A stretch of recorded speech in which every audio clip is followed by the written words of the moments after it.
Good day, students. I hope I find you well. In this series, I'm going to talk about alkenes. Remember, when I was covering organic chemistry, I talked about alkenes, I talked about alkenes, I talked about alcohols, I talked about carboxylic acids. In this session, I'm just going to look at alkenes. I'm going to look at what's the source of alkenes and what are some of the chemical reactions for alkenes. And in the lab, what can we do to distinguish between alkenes and alkanes? All right. So if you still remember, alkenes have the general formula CnH2n. Okay. So if we are to remind ourselves, we are going to talk about alkenes, and the general formula is CnH2n. And at least an alkene must have a double bond. So the functional group for alkenes is the presence of a double bond. Alkenes are unsaturated compounds, meaning to say the carbon atoms does not have the maximum bonds around it. So we can actually add, we can introduce new molecules, new atoms around it. So alkenes are actually very, very reactive. In actual fact, alkenes are more reactive than alkanes. So the alkene family tend to be a very, very useful starting point in organic chemistry synthesis. So what is the starting point? Where do we get alkenes from? Well, alkenes can be obtained by a process called thermal cracking. Thermal cracking, we are starting with a long molecule and we introduce a catalyst and heat. And as such, we can call it thermal catalytic cracking. Okay, so we can start here by saying, what's the source of alkenes? Okay, the source can be thermal catalytic cracking. Okay, take note, we are using two terms here. Thermal, this signifies the presence of heat. Catalytic, this signifies the presence of a catalyst. Okay, and then we're also going to look at cracking. This means breaking. Okay, breaking apart. Right. So what then happens when we are making alkenes?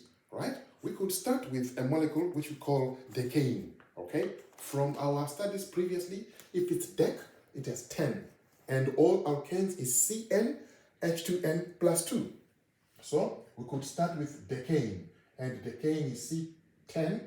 Alkanes is 10 times 2 plus 2. So we could start with our molecule for decane. It's a long molecule. It has no use. It's very difficult to use in organic chemistry synthesis. We have to make it shorter.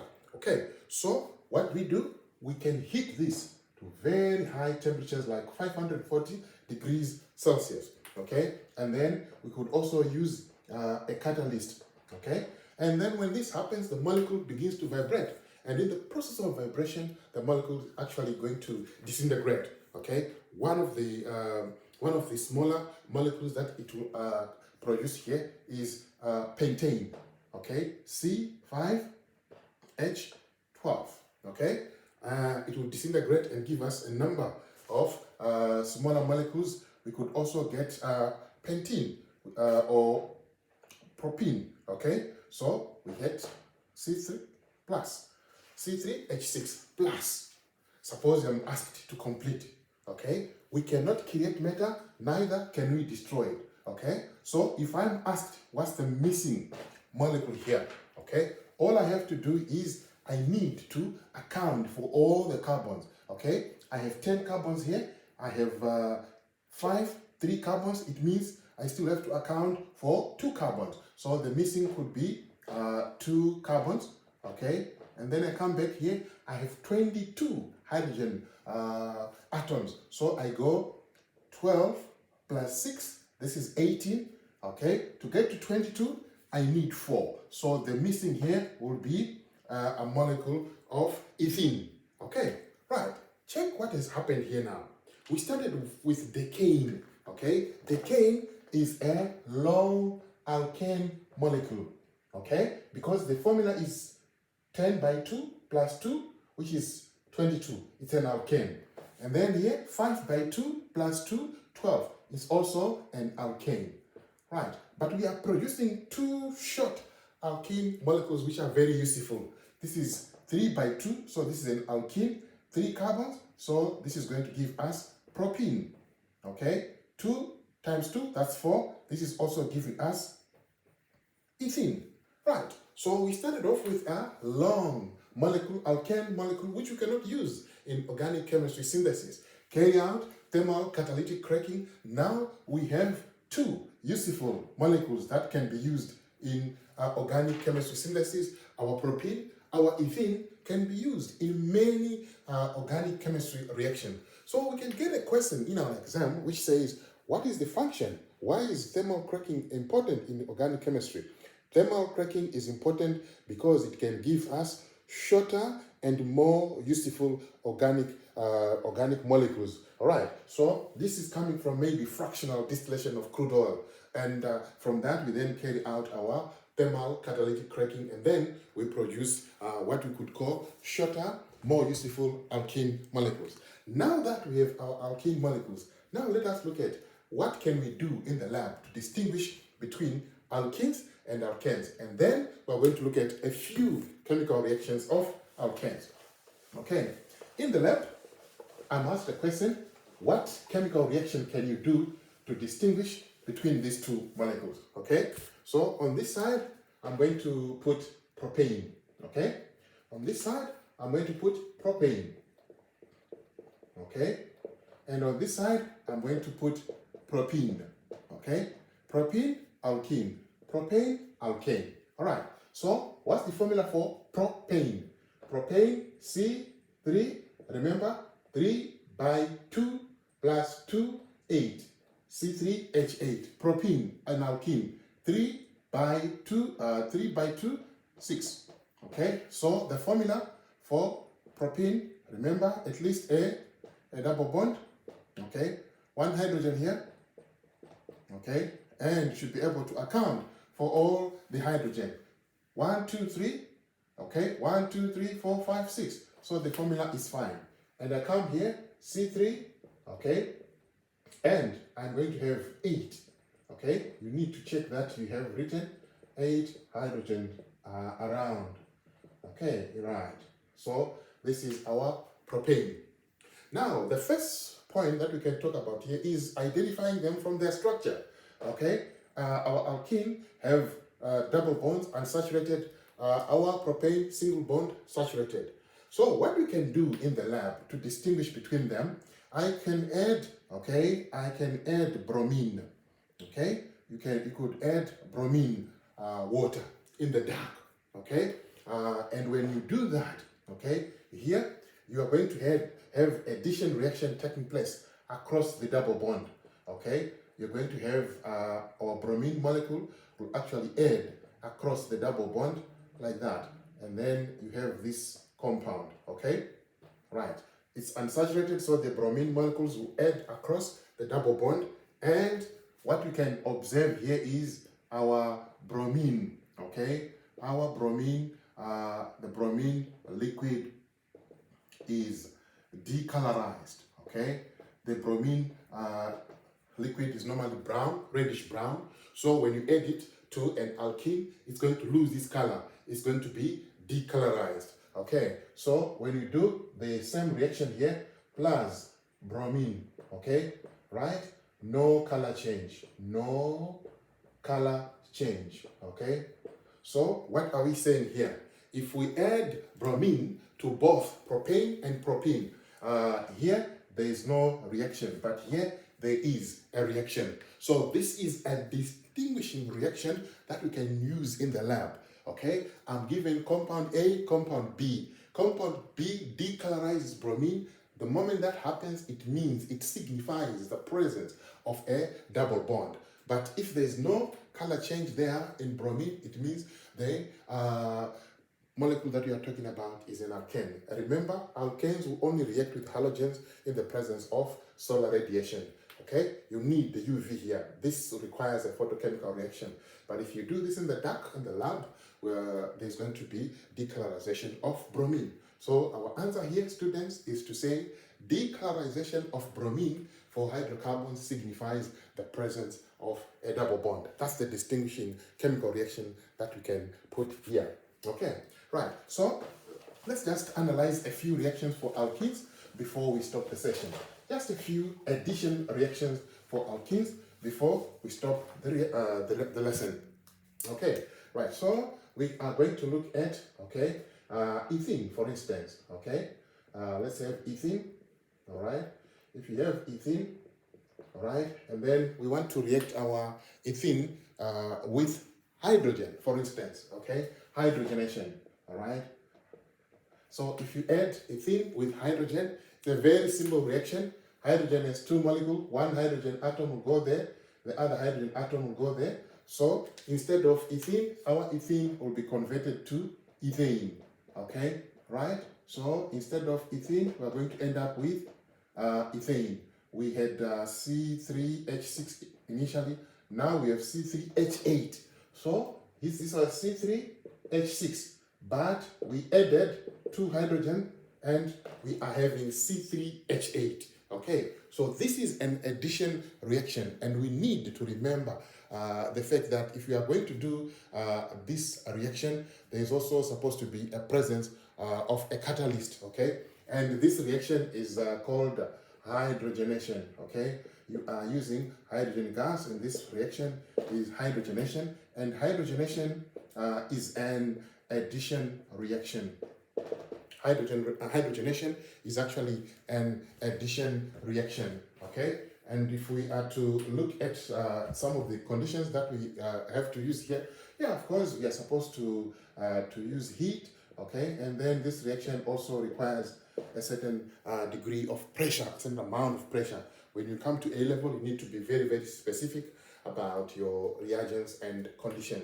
So this is the first addition reaction that we can actually talk about here. Okay, now we want to look at the next two reactions that we can also talk about, where we are going to look at our ethene, but now we are going to add water. Okay, our ethene, we are going to add water. Sometimes students are confused by this reaction because the question will come as what are products? What is the product that you produce when ethene is reacted with steam? Okay, steam simply means water. Okay, so we want to have this one reacting with water. Okay, and that is my water there. Okay, right. So it's very easy.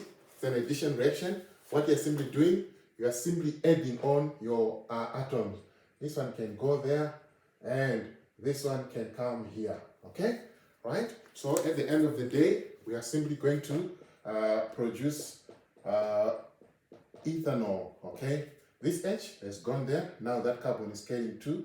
This carbon had two hydrogens. Okay, but in addition, it's now carrying the OH. So it's going to be ethanol. Okay, so from ethene, okay, we are going to have ethanol. So addition of water, and remember, this water is always used as steam. Okay, I hope you still remember the fact that when you want to speed up a chemical reaction, you have to use very high temperatures. So the water that we're going to be talking about there will actually be steam. Okay, so we can produce alcohols from alkenes by reacting alkenes plus steam, and then your alkene will actually be converted to an alcohol. Okay, and obviously that will also require a catalyst, that will also require heat and pressure. Okay, right, and obviously our alkenes, they also tend to undergo a reaction which we call polymerization. Okay, polymerization. And before we come to polymerization, we can also talk about this reaction which we looked at quickly, the distinguishing reaction. Okay, we also talked about this one, decolorization of bromine. I can write my bromine like this, okay, to help you to visualize what is happening. My bromine comes there, the other bromine comes here. Okay, we are adding, this molecule is unsaturated, and then at the end of the day we are going to have this. Okay, we are going to have this, and let me just indicate, we're going to have our bromine coming through like that. Okay, and this one is called ethene. Okay, we have two bromine atoms there on one carbon number 1, carbon number 2. So this one we can call it 1.2 dibromo is now an alkane. So it's 1.2 dibromoethane. These reactions are known as addition reactions because what we are simply doing is we are adding the molecules across the double bond. So take note of the fact that alkenes are very, very useful because they are unsaturated. We can simply add on new reactions there. And the last reaction for our lesson today is polymerization. Okay, in polymerization, okay, you can actually start off with what we call a monomer. Okay, so monomer plus monomer, many of them, this will arise in what we call a polymer. Mono means one, poly means many. Okay, so if we start off with monomer, we can end up with a polymer. Okay, so our alkenes can undergo what we call addition polymerization. Addition polymerization. Okay, because they are unsaturated, all we can do is to open up the double bond. Okay, and we can end up with a polymer. Okay, for instance, I can have many molecules of ethene. I can combine many of these. Okay, I can actually have many of these, and I do what we call polymerization. Okay, and we also need a catalyst. Okay, temperature which is specified, and at the end of the day, I will actually end up with what we can call a polymer. Okay, right. So I've just drawn a section of the polymer. Okay, this is the polymer. Okay, and this is the monomer. Okay, right. So this is ethene. Okay, this one will be ethene, and the polymer will be called polyethene. Okay, right. And this is an example of addition polymerization. Okay, we are simply adding on monomers, which are alkenes, and because you are simply opening up the double bond, you are going to end up with a compound which we call polyethene. Okay, so we've actually seen some things here that alkenes are very useful in the organic chemistry industry. The source is thermal catalytic cracking from long alkane molecules. Once you do that, you begin to manipulate the molecule.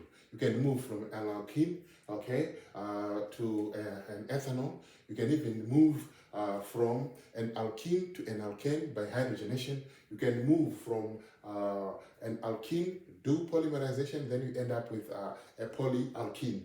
Okay, so alkenes tends to be very, very reactive, and because they are so reactive, you're going to find out that they can be used in many, many reactions. Okay, what is just left maybe in this section, in this segment for organic chemistry reaction, I'm going to talk about polymerization in my next session, so that you get to understand what is polymerization, types of polymers. We have what we call natural polymers, we have what we call artificial polymers, and what is the difference between them. Some of these polymers are addition polymers, and some of them are condensation polymers, and that will be my next session, and I hope you'll also be in a position to learn a lot from there.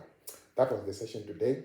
If you have appreciated what material I've covered in this segment, please like the video, share it, okay, send me feedback. I'm happy to report that some of you are sending me feedback. They want PDF of what I'm delivering. That is good. That such a feedback will motivate me to go further and produce more purposeful videos. Keep on watching this channel, and you'll be in a position to benefit by having purposeful revision notes, purposeful explanation being given to you. Thank you, and remember to share and like this video with your friends. Bye-bye for now.